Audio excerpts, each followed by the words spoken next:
je voulais savoir, en fait, bon, une question bête, c'est en fait le cinéma, est-ce que c'est quelque chose qui vous intéresse beaucoup? Pas du tout. Donc, je sais pas par niveau.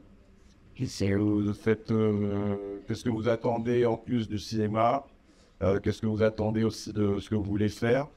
Moi, je vais juste me présenter mon parcours. Donc moi, voilà, réalisation depuis 22 ans. Bon, ma spécialité, c'est plus la fiction. Moi, j'adore la fiction. Le truc avec la fiction, c'est que c'est pas très évident pour vivre. Parce que voilà, on dépend souvent des aides. Les aides, souvent prennent du temps à arriver. Donc parfois, voilà, faut trouver une alternative hein, pour vivre de ça. Mon alternative, c'était le montage vidéo. J'ai beaucoup aimé le montage vidéo. C'était ma grande surprise d'ailleurs quand quand j'ai commencé. Le montage vidéo, ça m'a permis en plus même de me développer dans ce métier. Alors moi, j'ai pas fait d'école de cinéma. Voilà, j'ai peut-être pas très discipliné, on va dire. Et donc, quand on est quelqu'un de pas très discipliné et qu'on a envie de faire quelque chose, il faut trouver une alternative. Ben, moi, c'était surtout de m'entourer de gens qui m'inspiraient. Et puis par la suite, c'était aussi, voilà, après de commencer l'écriture, j'aimais beaucoup l'écriture, mais je savais pas trop écrire une histoire, mais il fallait un peu s'y mettre. Après, quand on a envie de faire ce métier, il faut faire, voilà, faut s'y mettre, faut s'entourer bien sûr, comme j'ai dit. Et puis il y a pas mal de bouquins à lire. Il y avait pas mal de bouquins à lire. Et voilà, le cinéma, moi j'ai commencé à aimer le cinéma en regardant des films bateaux les années 90, ce qu'on appelait les films de l'âge d'or. C'était les Stallone, Schwarzenegger, voilà, Chuck Norris pour les plus vieux. Et du coup, ensuite, à travers ça, j'ai connu ensuite les films d'auteur. Et là, ma voix, elle s'est un peu plus ouverte parce que j'ai remarqué, film d'auteur, il y a une plus grande liberté de raconter une histoire, mettre 3-4 lignes en images. J'ai trouvé ça génial et c'est à partir de là que j'ai commencé à m'intéresser aux films d'auteur. Les films d'auteur, comme exemple, j'ai eu un réalisateur qui s'appelle Lars von Trier. Lars von Trier qui a fait pas mal de films voilà, d'auteur, mais en fait qui a adapté un style de film d'auteur qui s'appelle le dogme. Et je vous invite à découvrir ce genre de film. Le dogme, en fait, il n'y a pas de code ciné. Et en fait, le fait qu'il n'y ait pas de code ciné, on a un peu l'impression de la confusion entre un film documentaire et une fiction. Et du coup, en fait, tout est dans le jeu d'acteur. Et du coup, quand on sait diriger un acteur, l'aspect du film paraît super réel, alors que c'est une fiction. Alors, voilà, je t'invite à voir sa filmographie dans un film qui s'appelle Dancer in the Dark. Moi, j'ai rencontré, par exemple, paix à son âme, mon Rona Hartner. C'était une actrice tzigane. J'ai aussi vécu 3 ans avec les tziganes, avec les Roms. Et en fait, ça un peu, ce que vous avez vu, ça m'est un petit peu arrivé. C'est une actrice que j'adorais, en fait, dans les années 92-96. Je la trouvais très belle et je l'ai vue dans un film, alors que je faisais pas du tout de cinéma. Et quand j'ai commencé à vouloir en faire, voilà, pour des raisons personnelles, j'avais décidé de faire quelque chose de ma vie. Je me suis dit, il faut que je fasse quelque chose que je regretterai jamais. Eh ben, c'était le cinéma. Et un jour, à l'époque où Internet venait d'arriver, j'ai commencé à m'inscrire dans les forums et tout ça. Et j'ai rencontré un acteur avec son producteur qui mettait en place des rencontres pour jeunes artistes, jeunes acteurs, jeunes réalisateurs, jeunes producteurs. Et c'était des dîners. Et on appelait ça les dîners du mardi, ouais, c'était ça. Et cet acteur, il m'a dit, si tu veux, il y a la clôture du Festival du film de Paris. Et il m'a dit, viens, je t'invite. Et en fait, arrivé sur place, j'ai accepté tout de suite. Mais arrivé sur place, en fait, il n'avait pas d'invite. Et du coup, il m'a regardé dans les yeux, il m'a dit, c'est comme ça que ça se passe au cinéma, rendez-vous de l'autre côté. Eh il a fallu que je me déroule à aller ce qu'on appelait de l'autre côté. En fait, il se passe qu'à la fin à la fin du film de clôture, il y avait une soirée et il y avait une soirée. Cette soirée était privée. Et moi, j'ai réussi à rentrer dans cette soirée parce que j'étais déterminé. Et je passerai les détails comment je suis rentré dans cette soirée. C'est une armée de flics, il y avait tout ce qu'il fallait. Mais du coup, moi, étant seul, ben, j'ai pu me faufiler. Et je me suis retrouvé dans la soirée et j'ai retrouvé mon pote et j'ai pris un verre et je me suis pris pour James Bond. J'ai fait un cheat. Et là, il m'a dit, tiens, je dois te présenter quelqu'un. Il m'a présenté Ron Hartner. Et Ron Hartner, eh ben, m'a ouvert tous ses contacts de producteurs de télé, parce qu'on a eu une affinité par la suite très fort. Voilà, et comme j'ai dit, j'ai vécu avec des rôles, j'ai vécu avec cet univers qui est très très artistique, autant les cirques, autant théâtre, autant cinéma. Et ben, cet espace temporel, ben, je l'ai vécu comme ça aussi. Et là, il n'y avait pas d'explication. Quand on doit vivre ce truc-là, il faut se poser la question. Bon, voilà. Et à partir de là, ben voilà, j'ai reçu déjà bientôt ma quatrième fiction en long métrage. J'ai déjà fait 3 longs métrages. J'ai eu mon premier long métrage en fait, ben, qui était au FEMI en 2013. Ce premier long métrage, ben, par la suite, je ne l'ai pas assez exploité. J'ai fait un deuxième long métrage que j'ai un peu plus exploité. Et ce deuxième long métrage ben, m'a fait un peu plus me connaître. En plus de certains courts-métrages. Un court-métrage actuellement qui est même sur Amazon Prime Video qui s'appelle L'amour d'une sœur.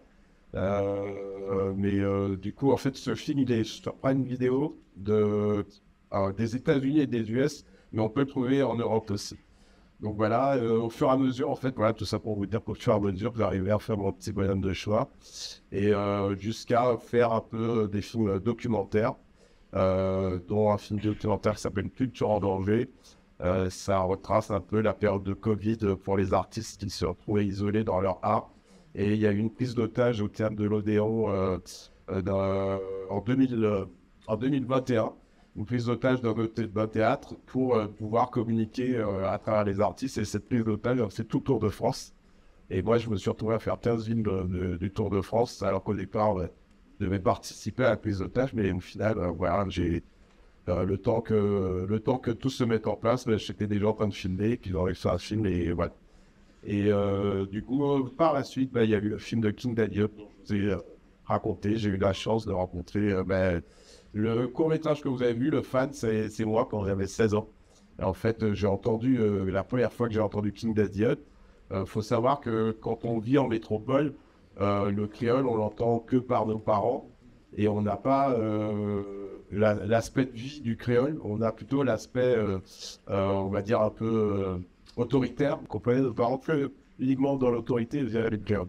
Et quand la première fois que j'ai entendu King Dadiot, j'ai vu que c'était aussi un langage voilà, de s'affirmer, de revendiquer, d'encouragement dans la vie. Et puis du coup, ça a été la meilleure façon de comprendre aussi ce que mes parents avaient vécu. Quand j'étais jeune, voilà, c'était mon idole. Et plus de 20 ans après, je me suis même, plus de 20 ans après, je vais pas dire mon âge, 30 ans après, on va dire, je me suis retrouvé avec King Daniel qui m'a demandé sur Instagram est-ce que je voulais faire un de ses clips. Et donc, moi, j'ai accepté tout de suite en lui disant un peu les conditions qu'il fallait faire pour faire un clip de lui qui revenait dans les médias. Et du coup, il m'a redirigé vers son manager et son manager m'a dirigé vers une production. Et la production en question, ça s'appelle une Merapi Production, m'a dit nous, on fait pas de clip. Et j'étais donné et ils m'ont dit mais par contre, nous, on veut faire un film documentaire. Donc, c'était encore mieux que tout. Je me suis retrouvé à vivre presque un an avec King Dadiot, avec un modèle de jeunesse. Et voilà. Moi, alors en 3, 4, même on va dire en 3 étapes, vous présenter un peu une façon d'entreprendre un projet de cinéma, rentrer dans le milieu du cinéma, comme on dit, qui était c'est-à-dire que je ne savais pas comment on faisait. Et ça, c'est l'étape de tout. Moi, ce que j'ai pu noter par rapport à cette expérience, c'est qu'il fallait se fixer 3 étapes faire un film et le vendre et qu'il fasse gagner de l'argent, c'est très facile. Mais tenir dans ce milieu, c'est très, très difficile. Et la façon de tenir, c'est de faire des films et de les mettre dans les festivals. Avant de vendre vos films, c'est de les mettre dans les festivals. Par contre, voilà, il y a un développement, justement. Il y a 3 étapes pour ce développement. C'est la vision, la préparation et la communication. La vision, en fait, c'est déjà quand vous prenez l'initiative de dire « je veux faire ce film », quand vous commencez à vous... c'est-à-dire que vous êtes plus remis en question, ça y est, ou vous êtes remis en question plusieurs fois, et là, vous êtes prêt à faire ce film. Donc, la vision, c'est de savoir déjà avec qui vous voulez vous entourer pour faire ce film. Et faire ce projet aussi, ça marche aussi pour certains projets. C'est l'entourage. Et l'entourage, justement, il faut travailler sur l'instinct. C'est de savoir qui on fréquente. Dans ce milieu, vous allez avoir plein d'amis. Enfin, plein d'amis, entre guillemets. Voilà. Donc, à partir de là, quand votre vision est bien adaptée, vous allez pouvoir passer à la préparation. La préparation, c'est quand vous allez commencer à vous retrouver face à votre page blanche. On appelle la page blanche. Moi, j'ai la chance, je suis content de le dire, j'ai jamais eu de problème de page blanche. J'ai toujours écrit n'importe quoi au début. Et après, en écrivant n'importe quoi, décortiquer, et puis en décortiquant, en fait, j'étais même étonné d'une histoire. Il venait sur une autre histoire. Donc, voilà. La page blanche, on se rappelle la page blanche, c'est quand même l'angoisse de tout artiste. Et même pas seulement des artistes, hein, des gens qui préparent un projet. Donc, déjà, bien travailler votre vision, bien votre préparation, la page blanche, voilà, vous pouvez la surmonter. Et de toute façon, quand vous êtes bien entouré, vous avez les conseils qu'il faut pour aussi affronter aussi ce passage. Et ensuite, il y a la communication. C'est-à-dire que là, vous allez commencer à rentrer dans la réalisation de votre film ou de votre projet. Quand vous allez rentrer justement dans la communication de votre projet, eh bien, tout ce que je vous ai dit avant va se dégoupiller. Faites la vision, l'entourage, la préparation suite au super conseil. Et là, la communication, ça va être très fluide. Voilà, c'est ce que j'ai à vous dire sur ce que j'appelle le développement de la réalisation d'un projet. Ensuite, je vais revenir sur comment on gère sa carrière. Donc, comment on gère sa carrière, c'est-à-dire qu'une fois que vous avez votre projet fini, vous allez faire face à est-ce que j'en fais une carrière? Donc, quand vous allez décider d'en faire une carrière, le truc, c'est comment on communique justement ces projets. Moi, ce que je recommande aussi, c'est quand vous avez fait un film, même chez vous, avec votre petit ordi ou avec votre téléphone ou je sais pas quoi, c'est les sous-titres. Les sous-titres des films, c'est super important. Il ne faut pas rester que chez vous. Il ne faut pas rester que dans votre langue. Il faut la langue anglaise, c'est la langue magique. C'est la langue magique pour justement communiquer de vos projets, pour communiquer de vos films. Et donc moi, c'était par rapport à justement mon entourage, le bon entourage que j'avais, c'était le premier conseil qu'on m'avait fait et ça m'a beaucoup aidé. Et aussi, il faut pas se mentir, on a beau se dire artiste ou pas, devenez de ce qu'on appelle des gens qui rentrent dans l'industrie. Votre film rentre dans l'industrie. Que vos films soient directement en salle ou que vos films fassent le tour des festivals. D'ailleurs, pour moi, c'est plus important en faisant le tour des festivals, c'est que quand vous rentrez dans l'industrie, si votre film n'a pas fait de festival, votre film va rester très courtement dans les salles de cinéma. Alors que quand vous avez fait des festivals, votre film va... alors, pour tout vous dire, mon deuxième long-métrage, c'était des élèves à qui je faisais un casting. Et au fur et à mesure de faire un casting, on était en train de faire des dialogues. Et au fur et à mesure, on faisait des dialogues, on était en train de faire des scènes. Et au fur et à mesure, le film m'a coûté même pas 2 000 €. Et ce film, c'est un long métrage qui dure 1h16. Et ce film, au final, il a fait la première scène de cinéma qui s'appelle La Saint-André des Armes, a dit on va le garder 3 semaines. Ils l'ont gardé 2 mois. Et ensuite, il a fait les alliances françaises à l'étranger. Donc voilà, c'est parti de là. Et c'est grâce au festival, parce qu'en amont, j'avais bien lancé le film dans les festivals.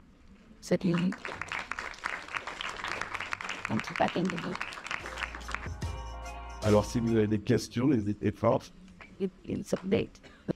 Oui, bon. Par contre, il faut parler plus fort. Ce que je vais te dire, exemple, quand tu as une histoire à raconter, tu la racontes pour toi-même déjà. Ça, faut bien retenir. Après, on va tout souvent te dire, ah, les gens, ils vont pas aimer ceci, cela. Mais en fait, la base, l'histoire, tu la racontes pour toi-même. Dans l'art, en fait, quand tu fais quelque chose, tu t'adresses à toi-même d'abord. Et les gens qui vont aimer ce que tu aimes, ce que tu as communiqué, les gens vont commencer à te suivre. Mais tu n'es pas là pour faire de l'art pour que les gens t'aiment. Tu es là pour faire de l'art pour que les gens, soit ça leur parle, ou soit ça leur parle pas. Dans la vie, tu plairas jamais à tout le monde. Bonjour, moi je suis en spécialité cinéma première. Et oui, le cinéma, ça m'intéresse. J'ai juste un petit peu de vidéo. Le cinéma, ça m'intéresse pas en tant qu'actrice, mais plus dans la production. Et qu'est-ce que tu voudrais faire, toi, dans la production? Qu'est-ce que tu veux apporter au cinéma avec ton envie de production? Alors moi, j'aime bien la partie qui consiste à créer, mais j'aime aussi la partie gestion de production où il faut s'occuper de ce qui se passe sur le tournage. C'est que tout se passe bien. Donc, tu aimes bien le cinéma d'auteur, si j'ai bien compris. Cette production, c'est aussi, vulgairement, je veux dire le cours, mais c'est aussi banquier. Donc, production, souvent, avant de créer, on pense plutôt au compte, la compte en banque de la production. Donc, mais par contre, effectivement, il y a des productions qui aiment beaucoup créer, qui aiment beaucoup plus mettre en avant l'artiste et penser plus à la créativité, penser plus à l'art. Bon, ben, bienvenue. Bonjour. Bonjour. Donc moi, le métier de réalisatrice, ça m'intéresse beaucoup. Donc je ne sais pas trop quoi dire parce qu'on a demandé qui voulait être réalisatrice, mais on n'entendait pas trop ma voix. Donc voilà, c'est ça que je peux Ben, bienvenue l'assistant.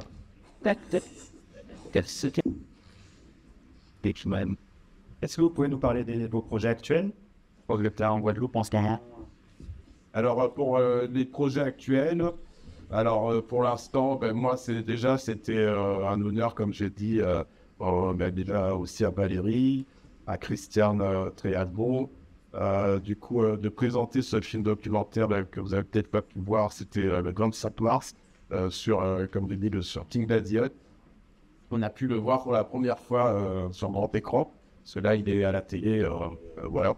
Et du coup, pour moi, c'était, comme j'ai dit, c'était le meilleur endroit pour montrer ce film à la Guadeloupe. Même si certains aussi l'ont vu directement sur France Télévisions. Mais là, certains ont pu rencontrer Nadia, qui est parti 3 jours après.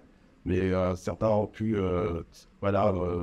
comme Valérie si bien, voir l'enfant du pays. Et pour moi, le film, c'était ça, c'était l'enfant du pays. Donc c'est pour ça que j'étais venu en Guadeloupe. Et c'est aussi parce que je suis en train de mettre en écriture aussi mon 4e long métrage fiction. Et l'adaptation d'écriture, c'était uniquement en Guadeloupe que je la voyais. Je vous cache pas que j'ai encore du mal parce que cette adaptation est tirée de ma famille. Et donc, il faut savoir s'extraire de la vie réelle pour répondre encore à l'espace temporel, pour se relier à l'espace temporel pour écrire ça. En fait, quand vous écrivez une histoire vraie, vous êtes obligé d'aller vers quelque chose, de sublimer une histoire. Ma question ce serait, est-ce que vous pensez que aujourd'hui, pour notre génération, est-ce que vous pensez que ce sera facile de faire dans du cinéma parce que le marché change? Donc, est-ce que vous pensez que ce sera toujours quelque chose de simple? C'est une très bonne question. En fait, il va se passer un truc dans vos vies. Tout va être facile et vous allez à fond. Et je crois que c'était autant valable avant qu'aujourd'hui. C'est juste qu'effectivement, il y a des choses qui changent. Vous avez un peu plus accès à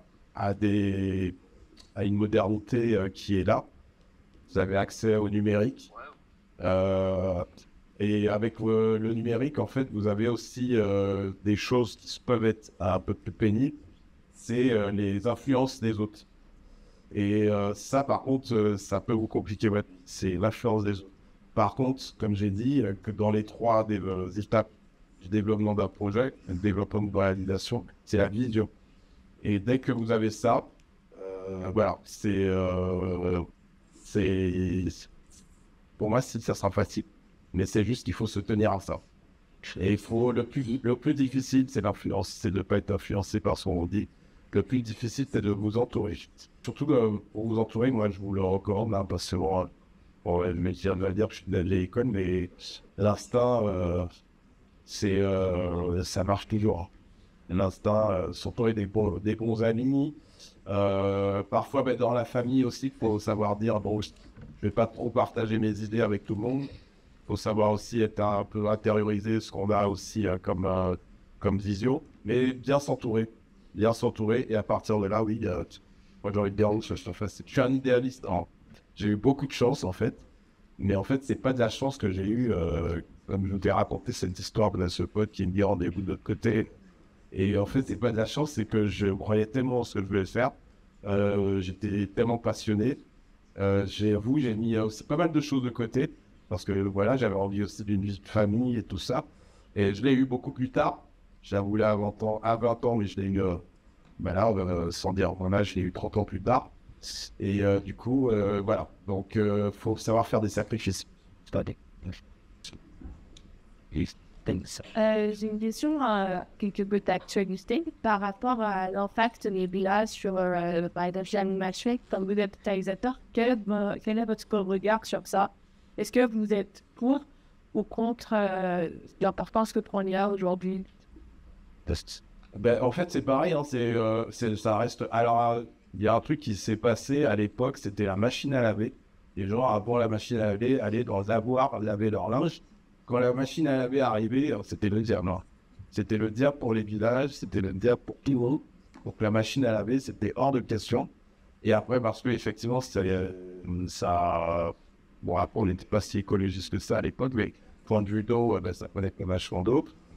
Voilà, mais au fur et à mesure, il y a des gens qui ont appris à économiser l'eau, à faire, bon, maintenant, on a des machines à laver qui savent calculer les degrés, aussi, cela. Alors moi, je passe peut-être pour vous du coq à l'âne, mais non, en fait, c'est comme la machine à laver. Tout ce qui est moderne, en fait, il faut savoir l'utiliser. Oui, mais quand même, beaucoup de métiers là vont disparaître. Par exemple, pour le doublage, tu devrais quand même avoir ça. Ou encore l'animation, puisque ce sont les métiers phares pour les dessins animés, les mangas, tout ça. Alors les IA les reproduisent à l'identique, c'est des animations qui sont propres à des créateurs. Ah ben là, vous avez une future productrice qui vous aide en créativité. Aucune productrice comme ça, si elle vous dit la créativité, c'est qu'elle favorisera d'abord un humain pour la voix. Et ça, on reviendra à ça, c'est que dans votre vision d'un développement de réalisation, il faut savoir vous entourer. La personne qui vous dira non, on va l'utiliser comme ça. L'IA, si ça peut aider, pourquoi pas. Mais moi, je suis pas sûr que l'IA totale, ça aide. En général, je pense que les gens penseront en mode que ce sera moins cher. Ils n'auront pas à payer des personnes pour faire ce travail. Ils auront faire ça gratuit. Eh bien là, vous avez le seul juge, le festival. C'est les festivals qui jugent si un film est honnête, s'il est vrai. Et à partir de là, ils vont jalonner votre film et ils vont le faire continuer. Et là, les salles de cinéma vont vous ouvrir les mains. J'ai une amie, moi, qui fait des doublages. Elle en question, je suis un petit dommage, c'est Chantal Barouin qui se bagarre justement contre ça. Il y a des combats. Et ces combats-là, si vous y tenez, voilà, vous n'êtes pas seul, vous pouvez les rejoindre. Mais voilà, comme je vous ai dit, si vous avez les bonnes personnes, voilà, il n'y a pas de secret. Ok, merci beaucoup. On va s'arrêter parce qu'on va devoir repartir. Merci à vous. Merci beaucoup à Laetitia Renès pour toutes les informations que vous avez communiquées. Je pense qu'on peut l'applaudir.